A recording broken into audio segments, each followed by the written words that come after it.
दुआ के लिए माहौल बनाना या दुआ के लिए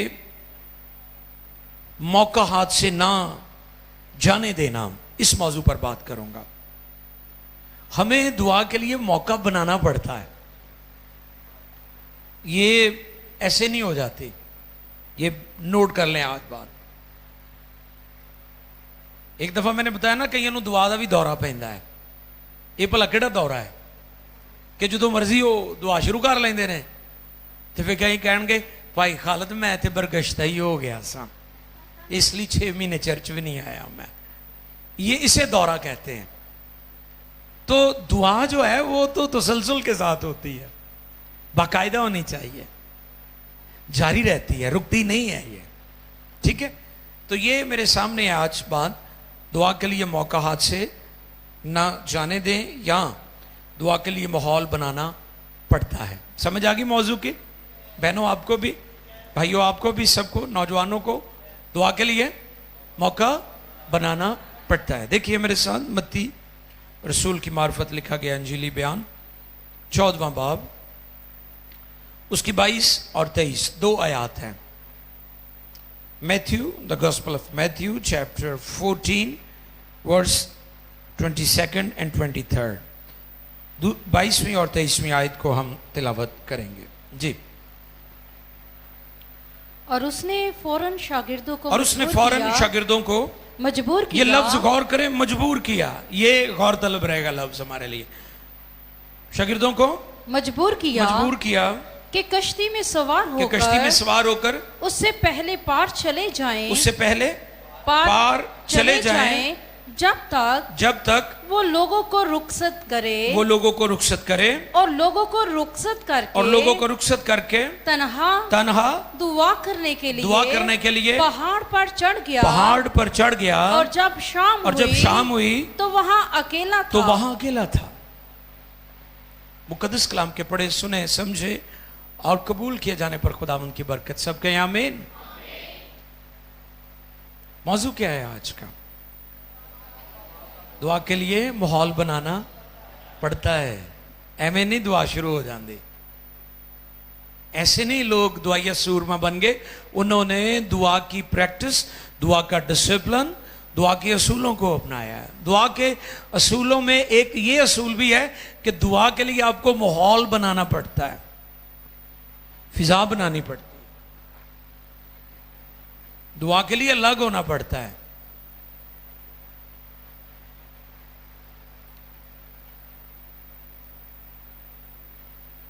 हम कई दफा दुनिया के शोरो गुल में भी रहते हैं और दुआ भी करना चाहते हैं, नहीं होगी कभी भी दुआ, क्योंकि आप ये कहते हैं कि मेरी दोस्तियां, मेरे फ्रेंड्स, मेरी पार्टियां, मेरे याराने, मेरी पिकनिक, मेरी आउटिंग। कईयों ने तो जिंदगी को, आपको पता है, जिंदगी को फन समझा हुआ है, लाइफ इज फन। वो बताया था ना मैंने कि किसी से पूछा कि जी आप क्रिसमस कैसे मनाते हैं? वो कहते जी असी तो 24 दी रात ਨੂੰ इबादत कर ली दी है, देन ईटिंग एंड स्लीपिंग। हम तो खाते हैं और सोते हैं, ठीक है। फन। कई लोग सिर्फ जिंदगी को फन समझते हैं, लेकिन सुने गौर से, हमें दुनिया के शोरो गुल से अलग होना होगा, फिर हम दुआ कर सकेंगे, फिर हम दुआये सूरमा बन सकते हैं। Very very important. सुने यहां पर क्या किया है हमारे खुदावंद ने, कलाम खुदा में लिखा है, और उसने फौरन शागिर्दों को मजबूर किया। शागिर्द जाना, लेकिन यीशु दुआ करना चाहते तो वो कह रहे थे कि आप चले जाओ। ये बात पहले भी मैंने बताई थी कि मनादी यीशु शागिर्दों को साथ लेकर करते थे, दुआ के लिए तन्हा जाते थे। That was the secret. ये सीक्रेट है मिनिस्टर्स का, खादमों का। सीक्रेट आपके पास ये नहीं कि आपके पास दौलत आ गई है। आजकल मिनिस्ट्री ऑल अबाउट मनी हो चुकी है ना, दौलत आ गई है लोगों के पास। हूं तो जड़ा मर्जी मिनिस्ट्री कर सकता है, जड़ा मर्जी पास्टर बन सकता है। अफसोस के साथ की बात कह रहा हूं, ਜਿਹੜਾ ਮਰਜ਼ੀ ਬਿਸ਼ਪ ਬਣ ਜਾਵੇ ਉਹਦੇ ਕੋਲ ਮਾਲ ਹੈ, ਜਿਹੜਾ ਮਰਜ਼ੀ ਬਿਸ਼ਪ ਬਣ ਜਾਏ ਕਿਉਂਕਿ ਉਹਨੇ ਘੋੜਾ ਫਸਾ ਲਿਆ ਹੈ ਕੜਿੱਕੀ 'ਚ। ਇਹ ਹੋ ਰਿਹਾ ऐसा, ਜਿਹਦਾ दिल करता वो पादरी बन जाए, ਜਿਹਦਾ दिल करता है। लेकिन मैं आज आपको सीक्रेट बताना चाहता हूं, ये सीक्रेट नहीं है। सीक्रेट खुदा की हजूरी में ठहरना है, झुकना है। यीशु ने शागिर्दों को ये बात सिखाई है। आज के ईमानदारों को, आज की बेटियों को, बहनों को, माओं को, भाइयों को, पास्टर्स को, वर्शिप लीडर्स को, साजिंदा को अंडरस्टैंड करने की जरूरत है कि सीक्रेट दुआ है, और इस सीक्रेट के लिए आपको माहौल बनाना पड़ता है। उसने क्या किया? शागिर्दों को मजबूर किया, यानी वो जाना नहीं चाहते होंगे, क्योंकि मजबूर तो उस वक्त आप किसी को करते हैं ना जब वो करना नहीं चाहता। आप उसे कहते नहीं जी करें, आप करें, मेरी बात माने, मेरी मजबूरी है। आप इस बात को क्यों नहीं अंडरस्टैंड कर रहे? कभी आपने इस पर गौर किया है कि हम चर्च महज इस बात पर मिस कर देते हैं, छोड़ देते हैं, वो जी ऐसी गिरजो निकलने लगे करो तो प्राहुणे आ गए सी। आपने देखा कभी ऐसा भी हुआ है कि आप चर्च के लिए तैयार हो रहे हैं या आप निकलने लगे हैं तो नाल ही प्राहुणे ने जनाब, और प्राहुणे भी एडे बादशाह है कि इतवार वाले दिन आ गए, तो उस टाइम आ गए जोड़ा टाइम ही चर्च का सी। कैसी कहानी फिट की थी ना, प्राहुणियां नूं समझ आई तो घर वाले तो बेचारे फिर मुरब्बत च मारे जाते हैं। तो कई बड़े पक्के होंगे ने, कहणगे चलो सानू बहाना तो मिल गया ना, असी पास्टर नूं ये तो कहांगे ना वो भाई साहब वो तो प्राहुणे आ गए सन। कई दुआ के बहाने टालते ने, कहते हैं कि चल तू टल गया शुक्र है। कईयां नूं पता दुआ दा कह दिए तो दुआ वो कर नहीं सकते, तो कहणगे वो शुक्र है टल ही गया काम मेरे तो, मैनू किते कह ही नहीं दिता दुआ दा। अजीज, मैं आपको ये बात आज सिखाना चाहता हूं कि दुआ का मौका और माहौल बनाना पड़ता है। उन्होंने क्या किया? खुदाबंद ने शागिर्दों को मजबूर किया कि कश्ती में सवार होकर, और उसने फौरन शागिर्दों को मजबूर किया कि कश्ती में सवार होकर उससे पहले पार चले जाएं जब तक वो लोगों को रुखसत करे और लोगों को रुखसत करके तन्हा दुआ के लिए पहाड़ पर चढ़ गया। और जब शाम हुई तो वहां अकेला था। वाह! कई लोग ये भी सवाल करते हैं ना कि यीशु अगर खुदा है तो वो फिर दुआ क्यों करता है ना? बहुत सारे नकाद ये सवाल उठाते हैं, if Jesus Christ is God why, क्यों वो दुआ करता है? तो उनके लिए मेरा जवाब है कि जब वो कश्ती में सो रहा था तब वो बशर था, बशरियत नजर आ रही है। और जब तूफान में कश्ती गिर गई, शागिर्द चलाने लगे, मदद के लिए पुकारने लगे, तो उसने तूफान को डांटा, हुक्म दिया, तो तूफान जब सो रहा था तो वो हमें बशर नजर आ रहा है, और जब वो तूफानों को थमा रहा है, ही इज गॉड, वो खुदा है। हालेलुया! यीशु मसीह दो जातों का मिलाप है, परफेक्ट ह्यूमन, परफेक्ट गॉड, कामिल इंसान और कामिल खुदा। जब भी यीशु की जाती अक़दस पर गुफ्तगू करें, बात करें, उसकी ज़ात को प्रीच करें, तो ये बात ज़हन नशीन कर लें कि वो कामिल इंसान और कामिल खुदा है। वो बशर बनकर दुनिया में आया, उसने इंसानी जामा पहना, खुदा का कलाम यीशु मसीह में जाहिर हुआ, वो खुदा का कलीमा था। और अब देखें जब वो लाजर की कब्र पर जाता है तो रोता है। बशर, बशरियत नजर आती है वहां पर। लेकिन जब लाजर को, जो 4 दिन का मुर्दा है, उसको कहता है लाजर बाहर आ, तो लाजर, तो वहां फिर हमें उसकी खुदाई नजर आती है कि ही इज गॉड। हालेलुया! वो खुदा है। तो इसलिए हमें याद रखना है कि वो कामिल इंसान और कामिल खुदा है, क्योंकि उसकी ज़ात अक़दस जो है उसमें दोनों खूबियाँ हमें नज़र आती हैं। आज का चर्च कहाँ खड़ा है? आज का चर्च कहाँ खड़ा है, ये सवाल है। चर्च से मुराद मैं किसी इमारत की बात नहीं कर रहा हूँ, बिल्डिंग की बात, मैं अपनी और आपकी बात कर रहा हूँ, मैं तमाम नाजरीन की बात कर रहा हूँ, मैं इस जगह पर बैठे हुए पास्टर्स की बात कर रहा हूँ, मैं तमाम मुकद्दसीन की, ईमानदारों की, बहनों की, भाइयों की, बेटियों की बात कर रहा हूँ, बेटों की बात कर रहा हूँ। आप कहाँ खड़े हैं? क्या आपने कभी ऐसा माहौल बनाया है कि जी आओ दुआ में ठहरें, आओ खुदा की हुजूरी में वर्शिप करें बैठकर? आपको पता है हमारी वो बड़ी आदत है कि लंबी लंबी हम बातें करते हैं, गप्पे मारते हैं, सारी सारी रात बेमकसद बातें।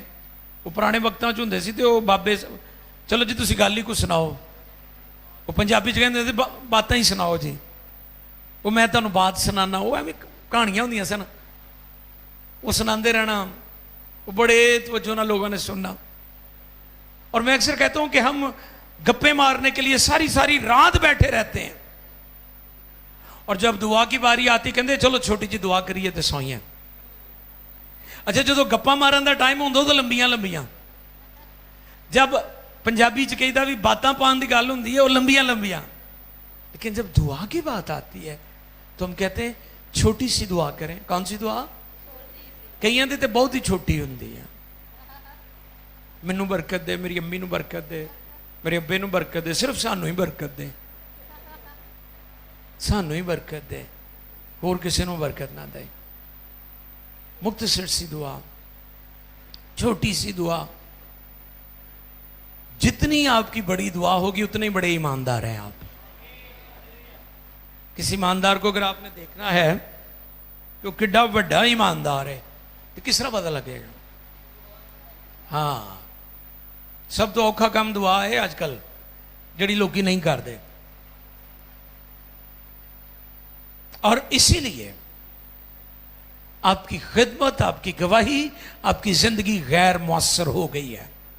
आज का ईमानदार मसरूफ तो हो गया है, गैर मुअस्सर भी हो गया है, बेफल भी हो गया है, क्योंकि जो लोग दुआ करने वाले हैं उनकी जिंदगी और उनकी मिनिस्ट्री आज भी फलदार है। हालेलुया, आमीन।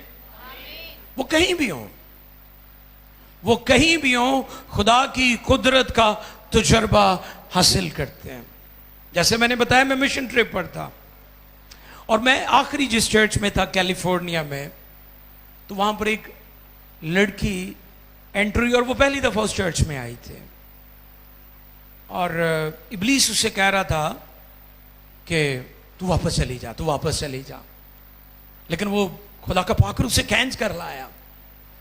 वो जादू की प्रैक्टिस करती थी, वो एंजाइटी और डिप्रेशन का शिकार थी, और बहुत ज़्यादा वो चिल्ला रही थी। मीटिंग में खुदावन ने जब हाथ उसके ऊपर रखा, वो रिकवर तो होगी, लेकिन कंप्लीट डिलीवरेंस नहीं उसे मिली थी, मुकम्मल। जैसे ही मीटिंग ख़त्म हुई तो मैं जो सीनियर पास्टर का ऑफिस था वहाँ पर चला गया। पास्टर की वाइफ भागी भागी मेरे पीछे आई और दरवाज़ा खोला। उसने कहा वो लड़की अभी भी तड़प रही है, वो शाउटिंग कर रही है और कंट्रोल में नहीं है लोगों के। हमने पकड़कर उसको ऑफिस में बंद कर दिया, और मैं वापस गया। जब गया तो ऑफिस को उन्होंने बंद किया हुआ था उसे, फिर उससे थोड़ी सी गुफ्तगू की, और ऐसे ही वो फिर जादूगर उसमें जाहिर हुआ जैसे पाकिस्तान में। और फिर मैं थोड़ी जी उन्होंने सख्ती भी की थी, वैसे आप वहाँ कर नहीं सकते अमेरिका में। मैंने थोड़ी सी सख्ती पाकिस्तानी तरीके ना बदरू नू डील की था। वो फिर आज़ाद हो गई, और जब आज़ाद हो गई फिर उसने अपनी सारी गवाही बताई कि मैं बचपन में जानवरों के पीसेस करती थी, टुकड़े करती थी, मेरी लाइफ में एंजाइटी है, डिप्रेशन है, और मेरा आज भी दिल करता है मैं लोगों के गले काटूं, लोगों को मारूं, और इस तरीके से पुरतशद्दद स्पिरिट थी उसके अंदर। पहली इंग्लिश सर्विस थी, दूसरी जो थी वो स्पेनिश थी। पहली सर्विस में भी काम हुआ और दूसरी में उससे ज़्यादा काम हुआ। हालेलुया। मैं ये फील कर रहा था कि अगरचे अमेरिका में भी बड़े बड़े खादमीन हैं, वहाँ खुदा के बड़े बड़े अजीम सूरमा पाए जाते हैं, लेकिन मैं आपको ये बताना चाहता हूँ कि ऐसा उस वक्त होता है जब ईमानदार पास्टर्स, लीडर्स, मर्दे दुआ होते हैं, तब खुदा की ज़रूरी मैनिफेस्टेशन होती है, खुदा का पाकरू काम करता है, लोग एक्सपीरियंस करते हैं अवर गॉड इज लिविंग गॉड, कि हमारा खुदा जिंदा है। तो आज चर्चेज में इसलिए इस तरह की कुदरत और तजर्बात हम नहीं देख रहे क्योंकि हमारे चर्चेज प्रेयरलेस हो चुके हैं। इस दुआया मीटिंग का जो मकसद है वो ये है ईमानदारों को दुआ के लिए उभारना, कि वो दुआ और रोज़े के डिसिप्लिन को अपनी ज़िंदगी में ले सकें। आइए सर को झुकाएं। और आज का पैगाम है दुआ के लिए मौका बनाना ज़रूरी है, दुआ के लिए मौका हाथ से ना जाने दे। उसने शागिर्दों को मजबूर करके भेजा ताकि वो अकेला दुआ में ठहर सके। आओ हम भी इस बात का इकरार भी करें और खुदावंद के ज़रूर दुआ भी करें कि खुदावंद मुझे दुआया सूरमा बना, मुझे मर्दे दुआ बना, मुझे दुआया सूरमा बना।